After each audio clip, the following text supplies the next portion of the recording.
ஜெபம் செய்வோம். அன்பும் இரக்கமுள்ள பரலோக பிதாவே, மகிழ்ச்சியான இந்த காலை வேலைக்காக நன்றியோடு ஸ்தோத்திரிக்கிறோம். அதிகாலை என்னை தேடுகிறவனை கண்டடைவார்கள் என்று சொன்ன நம்முடைய வார்த்தையின்படியே என்னை சிநேகிக்கிறவர்களே நான் சிநேகிப்பேன்.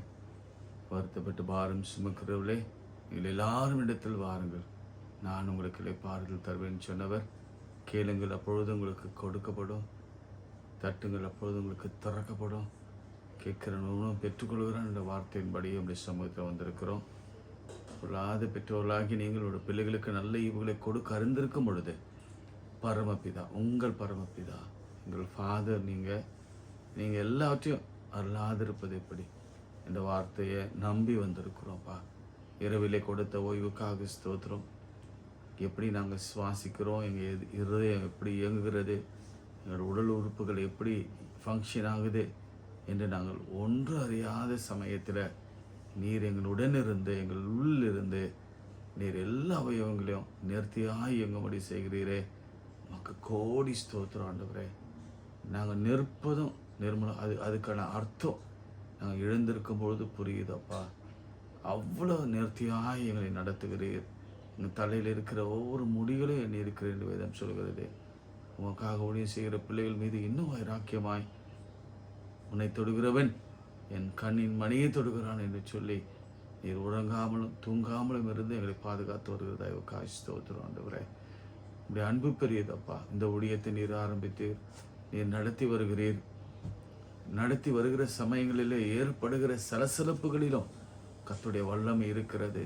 கர்த்தத்தாமே அவர்களோடு கூட பேசி தேவரீர் இந்த ஊழியத்திற்கு உம்முடைய கிருபையும் இரக்கமும் பாதுகாப்பும் தயவும் எப்பொழுதும் இருப்பதாக. இந்த ஜெபத்தில் கலந்து இருக்கிற ஒவ்வொரு பிள்ளைகளுக்காக நான் ஜெபிக்கிறேன். இது அவர்களால், இது என்னால் ஆனதல்ல, அவர்களால் ஆனதல்ல. இது உம்முடைய திட்டம், உம்முடைய தீர்மானம், உம்முடைய நோக்கம். கடைசி காலங்களிலே சத்துரு வெள்ளம் போல வரும்பொழுது நீர் எங்களுக்காக கொடியேற்றுக்கிற தேவன். பிசாசுக்கு கொஞ்ச நாட்கள் தான் இருக்கிறது என்று அவன் அறிந்திருக்கிறபடினாலே எவனை விழுங்கலாமோ என்று வகை தேடி காத்து கொண்டிருக்கிறான். எங்களுக்கும் ஒரு 1000 வருட சாட்சிக்கு கொஞ்ச நாட்கள் இருக்கிறபடினாலே நாங்கள் ஆத்ம பாரத்தோட ஆதாயம் செய்கிற கிருபை எங்களுக்கு தாரும். அநேகரே இல்லங்களிலே அநேகரை சந்திக்கிற கிருபையை கர்த்தர் எல்லா ஊழியக்காருக்கும் கொடுங்க. நீர் பேசுங்க, நாங்கள் கேட்கிறோம். இயேசுவின் நாமத்தில் ஜெபிக்கிறோம் நல்ல பிதாவே, ஆமேன். எலியாவின் தேவன் நம் தேவன் என்ற பாடலை நாம் பாடும். கர்த்தரே தேவன், கர்த்தரே தேவன் என்றே ஆர்ப்பரிப்போம்.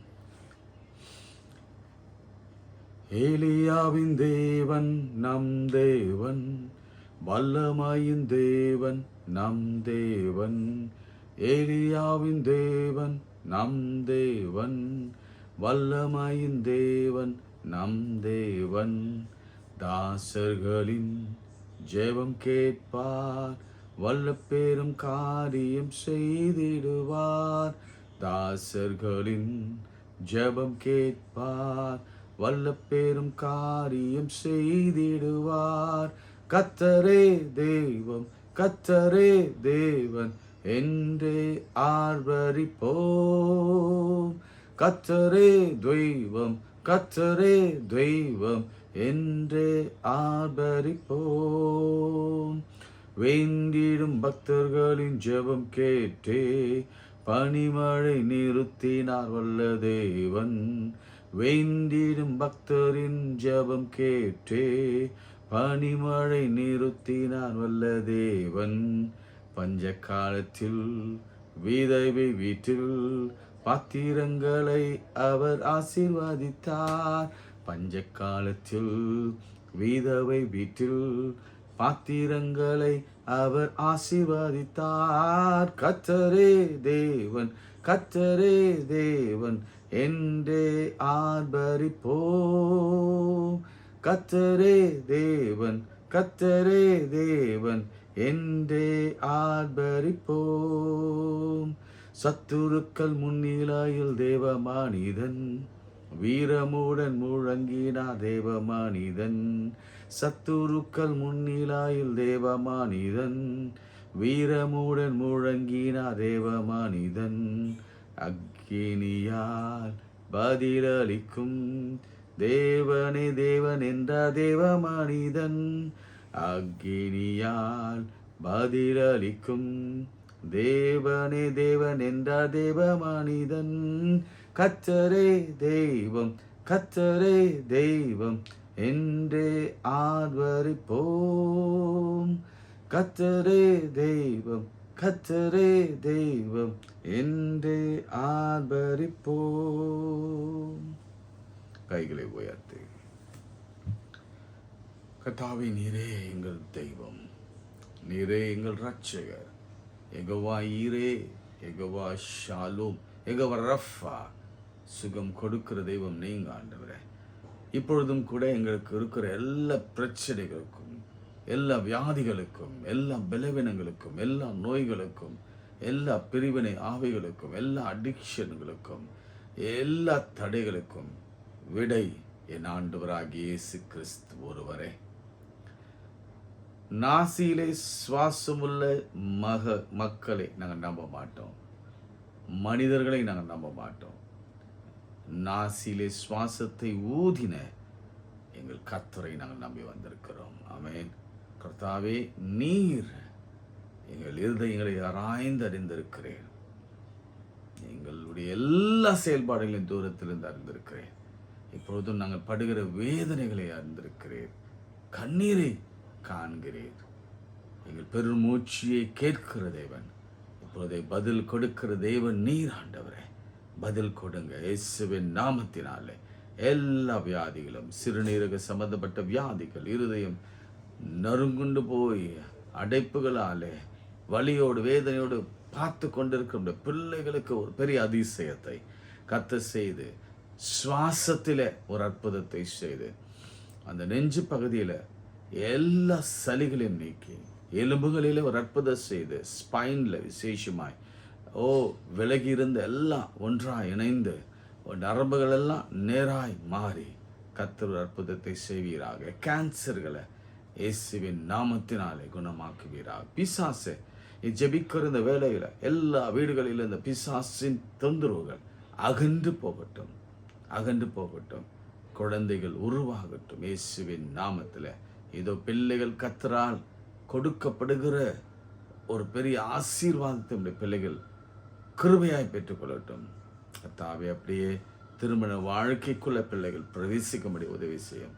வயதானவர்களுக்கு நல்ல சுகத்தை ஆரோக்கியத்தை கொடுத்து கழுக்கு சமமான வாழ வயது திரும்ப தாவும். படிக்கிற பிள்ளைகளுக்கு ஜெயம் என்று எழுதும் ஆண்டவரே, ஜெயம் என்று எழுதும். வேலைக்காக காத்திருக்கிறவர்களுக்கு நல்ல ஒரு வேலையை கொடுத்து கடன் எல்லாம் தீர்ந்து போய் எல்லா வட்டி கடன்களும் நகை கடன்களும் அடைக்கிற கிருபையை கொடுத்து உடைய பிள்ளைகளை தன்னை நிமிர்ந்து நடக்க பண்ணுங்க. இயேசுவின் நாமத்தில் ஜெபிக்கிறோம் பிதாவே, ஆமென். பிரியமானவர்களே, இன்றிலிருந்து ஒரு 5 நாளைக்கு நாம எலியாவின் ஜெபங்களை குறித்து நாம் வாசிக்க போகிறோம். ஒரு 5 ஜெபங்களை எடுத்து அந்த ஜெபங்கள் எப்படி பவர்ஃபுல்லாக இருந்தது. யாக்கோபு 5ஆம் அதிகாரத்திலே 17ஆம் வசனத்திலே 316ஆம் பக்கம் புதிய ஏற்பாட்டிலே 17ஆம் வசனத்திலே எலியா என்பவன் நம்மை போல பாடுள்ள மனுஷனாய் இருந்தோம். அவனுக்கு பாடுகள் நிறைய இருந்தது. அதுவும் ஆண்டவர் சொல்றாரு, வேதாகமம் சொல்லுகிறது, ஆவியானவர் சொல்லுகிறார், நம்மை போல, உங்களைப் போல, உங்கள் பிள்ளைகளைப் போல, உங்கள் மருமக்களைப் போல, உங்கள் பேர பிள்ளைகளைப் போல பாடுள்ள மனுஷனாக இருந்த போதிலும் மழை பெய்யாதபடிக்கு கருத்தாய் ஜெபம் பண்ணினான். அப்பொழுது 3 வருஷமும் 6 மாதமும் பூமியிலே மழை பெய்யவில்லை. முதல் ஜெபம், முதல் ஜெபம், மழை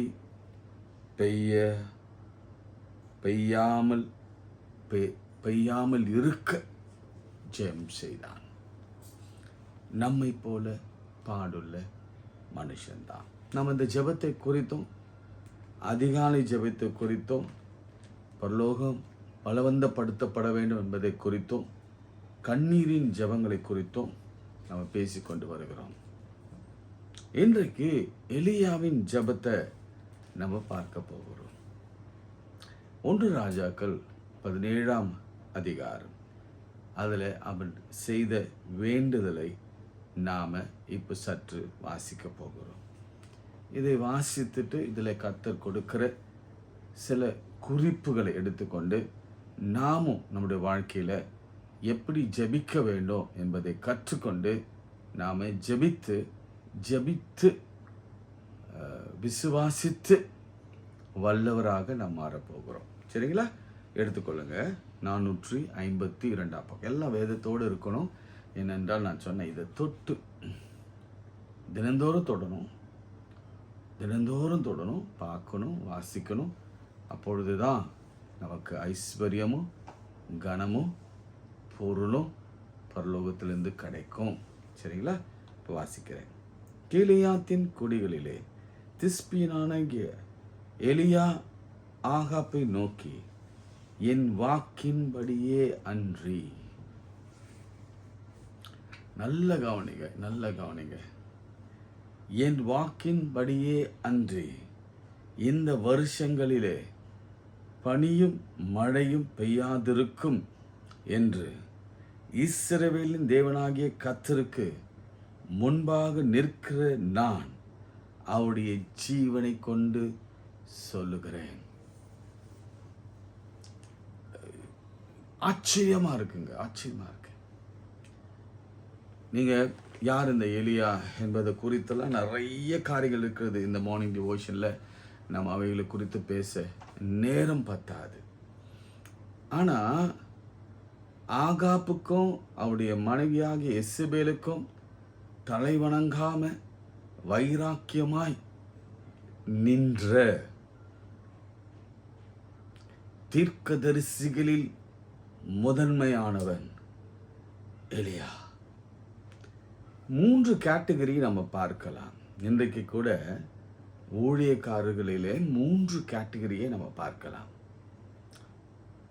ஒரு கேட்டகரி, ஆகாப் இஸ்ரவேலின் அரசன் தான், எசபேல் அந்நிய தேசத்தின் பெண் தான். ஆண்டவர் சொன்னார், நீங்கள் அந்நிய தேசத்தோடு பெண்ணோடு கூட கலவாமல் இருங்க. அதுதான் ஆண்டவர். ஏன்னா அந்நிய நுகத்திலே நீங்கள் முடிக்க வேண்டாம், அந்நிய நுகத்திலே நீங்கள் பிணைக்கப்பட வேண்டாம் என்று சொன்னார். ஆனாலும் ஆகாப் கட்டி கொண்டதுனாலே அந்த தெய்வமெல்லாம் உள்ள வந்தது. அந்த தெய்வங்கள் வந்த பொழுது அவர்களுக்கு அந்த பாகால் என்ற ஒரு தெய்வம், அவளுடைய நம்பிக்கை என்னவென்றால் அது செழிப்பை கொடுக்கிற தெய்வம், பணத்தை கொடுக்கிற தெய்வம், ஆஸ்திகளை கொடுக்கிற தெய்வம், அது மழையை கொடுக்கிற தெய்வம், பனியை கொடுக்கிற தெய்வம் என்ற நம்பிக்கையை இஸ்ரவேல் மக்கள் மத்தியிலே இந்த எசபேலின் ஆவி விதைத்து விட்டது. யாரு பணத்தை கொடுப்பாங்கன்னா பாகால் என்ற இந்த தெய்வம் அப்படின்னு சொல்லி ஒரு நம்பிக்கையை விதைத்து விதைத்து விதைத்து இஸ்ரவேல் மக்கள் அனைவரும் பாளையத்தில் அந்த சமஸ்தம் முழுவதும் இப்படி ஒரு நம்பிக்கைக்குள்ள வந்துட்டாங்க. எல்லாரும் பாகால் வேண்ட ஆரம்பிச்சிட்டாங்க. இன்னைக்கு கூட அநேகர் நம்முடைய கிறிஸ்தவர்களே இந்த செழிப்புக்கு பின்னாடி எங்கெல்லாம் ப்ராஸ்பெரிட்டி சொல்றாங்களோ, எங்கெல்லாம் ஆசீர்வாதம் மாத்திரம் சொல்றாங்களோ அங்கதான் போய் நிற்கிறாங்க. அது பாகாலின் வழக்கம். தயவு செய்து அப்படிப்பட்ட இடங்களை தவிர்க்க.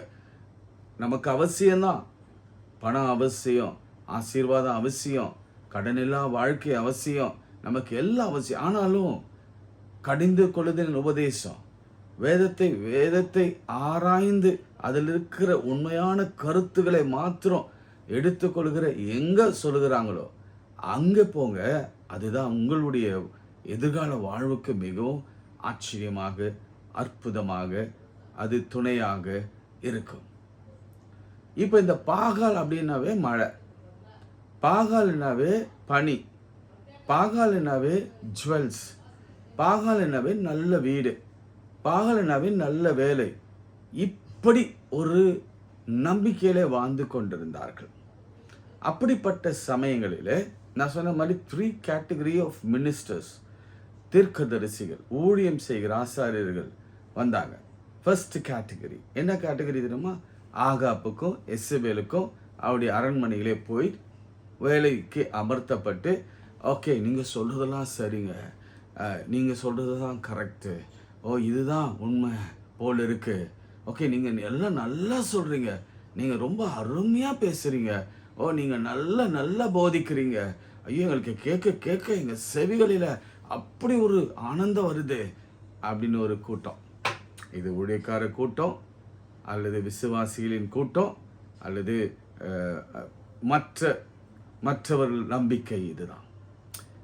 ஓகே உங்ககிட்ட அவ்வளோ நல்லா இருக்கு என்று சொல்லுகிற ஒரு கூட்டத்தின் மக்களை பார்க்க முடிகிறது. ரெண்டாவது கூட்டம் என்னன்னா கேவ்ஸில், இவங்க கிட்ட நம்ம போய் நின்னா நம்மளை கொன்றுவாங்க, இவங்க கிட்ட நம்ம இப்படி இருக்க முடியாது, அனலும் இல்லாமல் குளிரும் இல்லாமல் அவங்களை எதிர்த்து பேசாமல் நியாயத்தை பேசாமல் நமக்கு எதற்கு வம்பு, நம்ம பத்திரமா ஒரு இடத்துல போய் தங்கிடலாம், ஒருவேளை இந்த எசபேல் போகிற வரைக்கும், இந்த ஆகாப்பு கடந்து போகிற வரைக்கும் நாம் சேஃபாக இருந்துடலாம், நமக்கு ஏன் வம்பு என்று சொல்லுகிற ஒரு கூட்டம். பிரியமானவர்களே, இந்த ஆவியானவர் சபைகளுக்கு ஒரு நல்ல செய்தி, அதாவது விசுவாசிகள் இதை கேட்டுக்கொண்டிருக்கிற விசுவாசிகளுக்கு ஒரு நல்ல செய்தி வந்து கொண்டிருக்கிறது. எந்த வகுப்பில் நாம் இருக்கிறோம், எந்த கூட்டத்தில் இருக்கிறோம், அல்லது நம்ம ஒருவேளை ஒரு பெரிய இந்த பாகால் அப்படி போட்ட வழிபாடு நிறைந்த ஒரு இடத்துல சேர்ந்து அவர்களுக்காக பேசி ஜால்ரா போட்டு அப்படி வாழ்ந்து கொண்டிருக்கிறோமா, அல்லது நமக்கு எதற்கு வன்பு என்று சொல்லி நம்ம கேவ்களில் தஞ்சம் புகுந்திருக்கிறோமா? தேர்ட் ஒரு கேட்டகரி இருக்கு, அதுதான் எலியா என்ற கேட்டகரி. இப்போ பாருங்க, இவன் சொல்கிற ஜபத்திலே அது இருக்கிறது. நல்ல கவனிங்க, என் வாக்கின் படியே எவ்வளவு விசுவாசம் இருந்தா, இன்னும் சொல்ல போனா எவ்வளவு வாய் கொழுப்பு இருந்தா அப்படின்னு நம்ம நடைமுறை வார்த்தையில பேசுவோம்ல, சொன்னா என் வார்த்தையின்படியே. நம்ம எலியாவின் விசுவாசத்தை நம்ம பார்க்க போறோம். அதனால தான் நான் சொல்றேன், நம்ம 2 ஆங்கிள்லையும் நம்ம அவருடைய ஜெபத்தை நம்ம பிரித்து பார்க்கணும். நம்ம என்னைக்காவது அப்படி நம்ம ஜெபம் பண்ணோமா, என்னுடைய வார்த்தையின்படியே ஆக கடவுது. அதுக்கு ஒரு நேரம், அதுக்கு ஒரு காலம், அதுக்கு ஒரு அபிஷேகம், அதுக்கு ஒரு தனித்துவம், அதுக்கு ஒரு பெரிய கிருபை, அதை சொல்றதுக்கு வேணும்.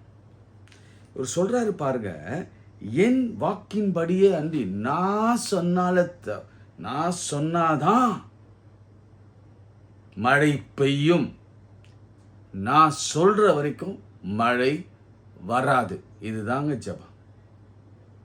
நான் சொல்ற வரைக்கும் மேகம் வராது, நான் சொல்ற வரைக்கும் வானத்தின் மதகுகள் அடைபட்டு போகுது.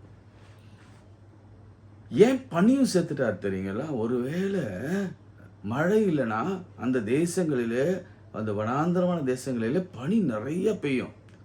அதில் சில காரியங்கள் விளைந்து, எப்படி ஈசாக்கு கர்த்தர் ஒரு பெரிய திறமையை கொடுத்து பனியிலேயே விளைவிக்கிற செடிகளையும் தாவரங்களையும் அதே போல் தானியங்களையும் உருவாக்கி அவனை 100 மடங்கு ஆசீர்வதித்தார். அவன் வர வர விருத்தியடைந்து மகா பெரியவனானான், ஐஸ்வர்யவானும் ஆனான் என்று சொல்லபடியே, ஒருவேளை இந்த ஜனங்க அதை ஃபாலோ பண்ணி பனியிலே விதைச்சு, இன்னும் எங்கள் பாகால் தான். அதில் ஒரு சின்ன கூட்டம் சொல்லுமே, இப்போ எலியா கருத்தாக யோசித்தார், தீவிரமாக யோசித்தார். சொல்கிறாரு, மழையும் பெய்யாது பனியும் பெய்யாது, நான் சொல்கிற வரைக்கும். அதுதான் அதுங்க நம்ம மொழிபெயர்ப்பு. அதுதான், என் வாக்கினின் படியே அன்றி இந்த வருஷங்களிலே பனியும் மழையும் பெய்யாதிருக்கும் என்று இஸ்ரவேலின் தேவனாகிய கர்த்தருக்கு முன்பாக நிற்கிற நான். அந்த தைரியம் எங்க வந்துச்சு தெரியுங்களா? இதுல கூட பாருங்க, அதுல ஆண்டவர் ஆகிய கர்த்தருக்கு கர்த்தர் நாமத்தினாலே அப்படிலாம் சொல்லவே இல்லை. கர்த்தருக்கு முன்பாக நிற்கிற நான். இப்போ கொஞ்சம் பேர் நின்னாங்க. யார் இடத்துல? எசேபேல் இடத்துல, ஆகாப் இடத்துல நின்னாங்க. சேஃபா, அதாவது சந்தோஷமா செழிப்பா வாழ்ந்துட்டு போயிட்டாங்க. கொஞ்சம் பேர் கேவல நின்னாங்க. அவங்க பாதுகாப்பா இருந்தாங்க, ஆனாலும் அவங்களோட வாழ்க்கையில ஒரு பிரயோஜனமும் இல்லை. அவங்க ஜீவன் மாத்திரம் இருந்தது, அவ்வளவுதான். ஆனா இஸ்ரவேலின் தேவனாகிய கர்த்தருக்கு முன்பாக நிற்கிற இந்த எலியா எல்லார் காட்டிலும் விசேஷமாய் நின்றபடியினாலதான் மரணத்தை காணாமல் ஒரு பெரிய ரதம் வந்து அவனை சுழல் காற்றிலே பரலோகத்திற்கு எடுத்துக்கொண்டு போனதற்கு காரணம் என்ன தெரியுமா? அவன் கர்த்தருக்கு முன்பாக உண்மையாய் நின்றான். சோர்ந்து போகல, அந்த கூட்டத்துல போகல, இந்த கூட்டத்துல போகல, தனித்துவமாய் நின்றான். இன்னைக்கு எத்தனை பேர் அப்படி நிற்கிறோம்? அவங்கள மாதிரி இருக்கிறோம், இல்ல, தேவையில்லை. இவங்கள மாதிரி இருக்கிறோம், தேவையில்லை. நாம கர்த்தருக்கு முன்பாக எப்படி நிற்கிறோம், இதுதாங்க வேணும். எக்ஸாம்பிள் உங்களுக்கு சொல்ல போனா, யோசேப்பு கர்த்தருக்கு முன்பாக நின்ற பொழுது அவனை விசேஷமாய் எங்கெங்க போய் நின்னா பார்த்தீங்கன்னா, அவனை எங்கெங்கெல்லாம் நிற்க வச்சார் உங்களுக்கு தெரியும். நேரமாகறதுனால சொல்ல முடியல. போர்த்திபார் வீட்டில் நிற்க வைத்தார், ஜெயிலில் நிற்க வைத்தார், அதன் பிறகு அரண்மனைக்கு நிற்க வைத்தார், பிறகு கடைசியில அரண்மனையில உட்கார வைத்தார். அவன் நீதியாய் நின்றபடினாலே, பரிசுத்தமாய் நின்றபடினாலே, தனித்துவமாய் நின்றபடினாலே, அவன் கர்த்தருக்கு பயந்து நின்றபடினாலே கர்த்தர் அவனை உயர்த்தி உயர்த்தி அழகுபடுத்தினார். தானியேலும் அப்படி அழகுபடுத்தினார். ஷாத்ராக்கும் மேஷாக்கும் ஆபேத்நேகோவும் மற்ற யாரோடு கலவாமல் தனியே நின்றபடினாலே கர்த்தர் அவர்களை உயர்த்தினார். அதே போல நீங்க தனித்துவமாய் நில்லுங்க. எல்லாரும் மாதிரி அல்ல, நீங்க கர்த்தருக்கு ஏற்றபடியே. அதில் அந்த வசனம் சொல்லுகிறது, கர்த்தருக்கு முன்பாக, இஸ்ரவேலின் தேவனாகிய கர்த்தருக்கு முன்பாக தனித்துவமாய் நில்லுங்க. வேதத்தை படிப்பதிலும் ஜெபிப்பதிலும் உங்களுக்கு ஒரு தனித்துவம் வேண்டும். எல்லாரும் மாதிரி இருக்க கர்த்தர் விரும்புவதில்லை. அதுதான், எலியா நம்மை போல பாடுள்ள மனுஷன்தான்.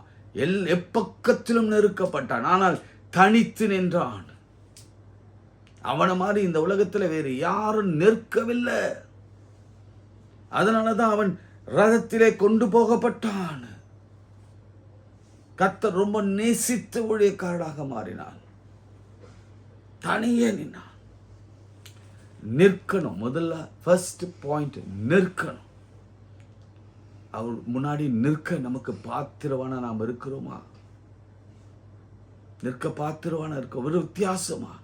நிற்க பாத்திரவானாக இருக்கிறோமா? நின்றான்.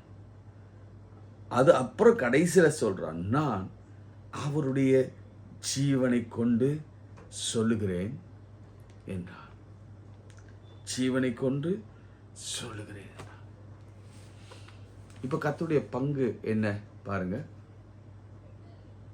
இவன் பார்த்து ஆகாப பார்த்து சொல்றான், நான் சொல்ற வரைக்கும் மழையோ பனியோ பெய்யாது. அப்ப பரலோகத்தின் ரெஸ்பான்ஸ் என்ன? ஏன்னா கர்த்தருடைய சமூகத்தில் நிற்கிற ஒரு உண்மையான வைராக்கியம் உள்ள ஒரு தீர்க்கதரிசி தைரியமா சொல்றதுனால பரலோகம் சாங்ஷன் பண்ணிருச்சு. ஆமென் சொல்லுங்க. அதே பரலோகம் தான் நோவா காலத்துல மழையை பெய்து கொண்டே இருந்தது, 40 நாள் இரவும் பகலும். அப்புறம் வானவில்ல வைத்து ஆண்டவர் சொன்னார், இல்லை, இனிமேல் நான் தண்ணீராலே இந்த உலகத்தை நான் அழிக்க மாட்டேன் என்று. அதே பரலோகம் இப்போ ஒரு ஒரு பாடுள்ள மனுஷன் ஜெபிக்கிறான், மதகுகளை கர்த்தர் அடைத்தார். இன்னைக்கு அதே விசுவாசத்தோட நாம ஜெபிக்க போகிறோம். அதே விசுவாசம் நீங்க அப்படி அதை நமக்காக எடுத்துக்கொள்ளுங்க. அந்த முதல் ஒரு வருஷம் நமக்கு எடுத்துக்கோங்க, நமக்காக எடுத்துக்கொள்ளுங்க. இன்னைக்கு நாம கருத்தா ஜெபிக்க போகிறோம். எதுக்காக? ஏதோ ஒரு காரியத்தை அடைக்கணும். எஸ், கர்த்தர் அடைப்பார்.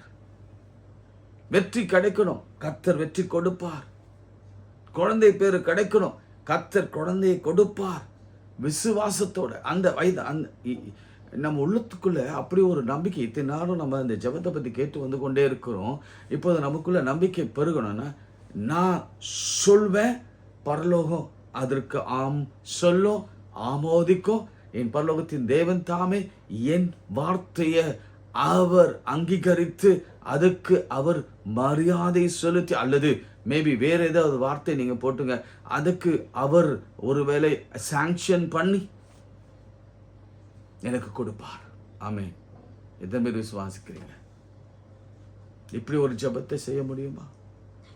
இந்த மாதிரி வேற யாராவது ஜெபம் பண்ணியிருக்கிறாங்களா? நல்லா யோசித்து நீங்க ஆய்வு செய்யுங்க. திரும்ப கூட நான் உங்களுக்காக வாசிக்கிறேன். ஏன்னா நாம இப்படி ஜெபம் பண்ண போறோம். இன்னைக்கு இப்படி தான் ஜெபம் பண்ண போறோம். ஆண்டவரே, என் வார்த்தையில நாங்க கிளைம் பண்ண போகிறோம். என் வார்த்தையில விசுவாசத்தோட, ஏன்னா நாங்க நிற்கிற இடம் கண்மலையான கிறிஸ்து மீது நாங்க நிற்கிறோம். அவர் சொல்லியிருக்கிறார், நான் செய்ததை காட்டினோம் நீங்க அதிகம் செய்வீங்கன்னு யோவான்ல சொல்லியிருக்கிறார். நான் செய்வதிலும் அதிகமாய் செய்வான். சொல்ல முடியுமா? திரும்ப வாசிக்கிறேன் பாருங்க. என் வாக்கின்படியே அன்றி இந்த வருஷங்களிலே பனியும் மழையும் பெய்யாதிருக்கும் என்று இஸ்ரவேலின் தேவனாகிய கர்த்தருக்கு முன்பாக நிற்கிற, அதை குறிச்சு வச்சுங்க, முன்பாக நிற்கிற ஆபிரகாம். நான் உங்களுக்கு சொன்னல, நினைவு இருக்கா? லோத்து காக ஜெபிக்கும் பொழுது சோதோம் குமாரா, பின்பு ஆபிரகாம் நின்று கொண்டே இருந்தான்.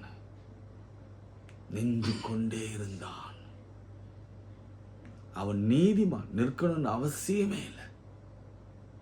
நாம நிற்போம்.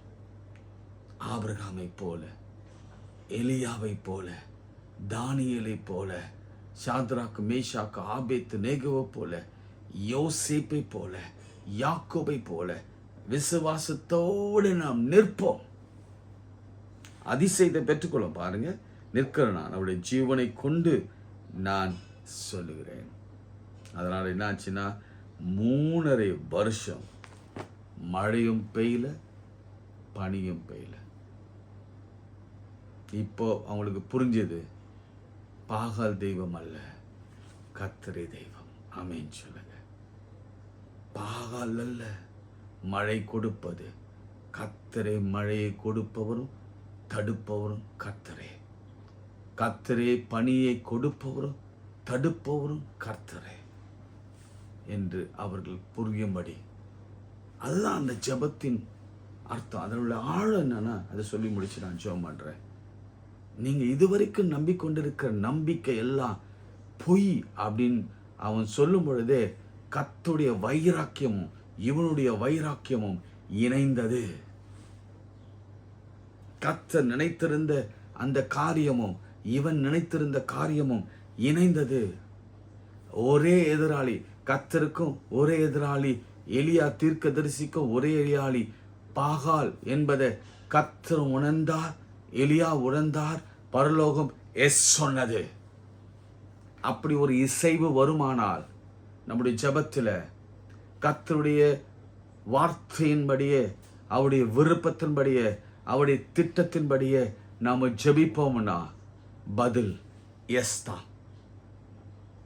எஸ் தாங்க. இப்போ கூட நம்ம தேவைக்காக ஜெபிக்கும் பொழுது பரலோகம் என்ன விரும்புது, என் ஆண்டவர் என்ன விரும்புகிறார், திருமணத்திற்காக ஜெபிக்கும் பொழுது, வேலைக்காக ஜெபிக்கும் பொழுது, குழந்தைக்காக ஜெபிக்கும் பொழுது, பரலோகம் என்ன விரும்பும், நாம என்ன விரும்புகிறோம், இரண்டு ஒன்றாக மிஞ்சாகும் பொழுது பரலோகம் நோ சொல்லாது. பரலோகத்தில் இருக்க தேவன் எஸ் சொல்வார். அதற்கு விடையை நீங்க எதிர்பார்க்க வேண்டிய அவசியம் இல்லை. அது அப்படியே ஆகும். ஆகும். விசுவாசிக்கிறவனுக்கு எல்லாம் கூடும். யாக்கோபில் அழகா ஒருவேளை வியாதி குறித்து கூட அங்கே சொல்லப்படுறோம். 5ஆம் அதிகாரம் நீங்கள் தயவு செய்து வீட்டில் நிறைய வாசிங்க. அதில் 5ஆம் அதிகாரத்தில் அப்போது விசுவாசமுள்ள ஜெபம் 15ஆம் வசனம், பிணியாளை ரட்சிக்கும், கர்த்தர் அவனை எழுப்புவார் என்று சொன்னார்.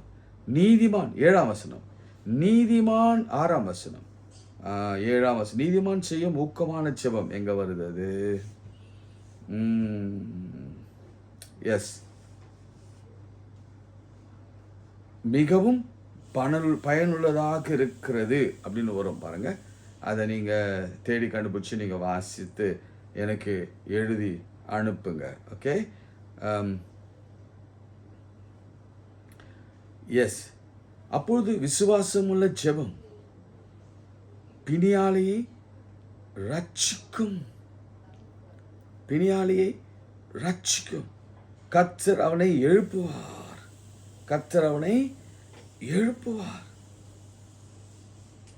பிரியமானவர்களே, நம்ம ஜெபத்தில் ஒரு பெரிய மாற்றம் வர வேண்டும். இன்று முதல் அது வரும், நிச்சயமாக வரும், நான் விசுவாசிக்கிறேன். ஏன்னா இந்த காலை ஜெபம் எவ்வளோ பவர்ஃபுல்லாக மாறிக்கொண்டிருக்கிறது, எவ்வளோ பேரை தொடுது அப்படின்னு பார்த்தா அநேக ஆயிரங்களை தொட்டு கொண்டிருக்கிறது. அதனால நிறைய எதிராளிகளையும் நாம் சந்தித்து கொண்டிருக்கிறோம், எதிர்ப்புகளையும் சந்தித்து கொண்டிருக்கிறோம். அதுக்காக ஜெபம் பண்ணுங்க. கர்த்தரை நோக்கி நாம் ஜெபிக்கலாம். அன்புள்ள ஆண்டவரே, எலியா எங்களை போல பாடுள்ள மனுஷன்தான். அவன் கருத்தாய் ஜெபித்த பொழுது 3.5 வருஷம் தேசத்திலே மழையும் பனியும் பெய்யவில்லை. அவன் நின்றான். He stood before the God Almighty.